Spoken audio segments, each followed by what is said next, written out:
Paul, it seems that markets of various stripes are thinking very hard about things around the release of the statement and the press conference yesterday. Maybe risk assets just woke up this morning and said, OK, well, we'll take that, more rate cuts. What did you take away from the Fed? We could probably make at least a 10-minute hit rather than a 3-minute countdown to unpack everything that went on with the Fed, Anna. But I'll give you a couple of my thoughts on it, a couple of takeaways. One, the Fed cut and Powell managed to get pretty much everybody on board. Everybody agreed to a cut. Some of them wanted more, or at least one person wanted more. We all know who that's likely to have been. That's good. That's good for bonds. That's good for stocks. That's good for the economy. All things being equal, it should be supportive. Might not be very good for the inflation outlook, but markets, should respond to that with wide open arms. And that's what we're seeing with the equity index futures today in particular, but also some gains in treasuries. But, and of course there's a but, the moment that Powell said that this is a risk management cut, that this is an insurance move, that started to give people wobbles. And when you look at the dot plot, while the median estimate is for 2 more cuts this year, there's a big clump of people that see no more cuts this year. And maybe you're thinking, hang on, maybe the Powell's within that other clump. And that there's going to be a lot more hard work for them to get any further cuts done this year. So that throws some consternation to the crowds.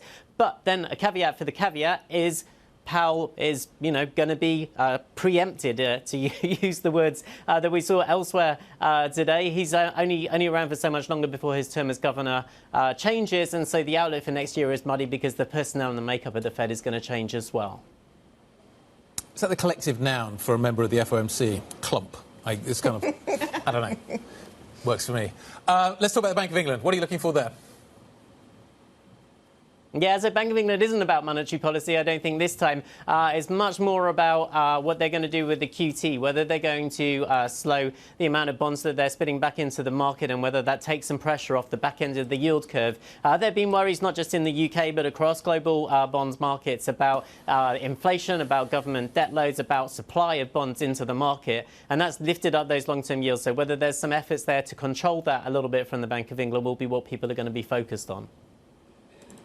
Well, Paul, the other risk event on the horizon is jobless claims at 1:30, which last week stole the shine from CPI, but it turns out there was just fraud in the number. What do you think about jobless claims today?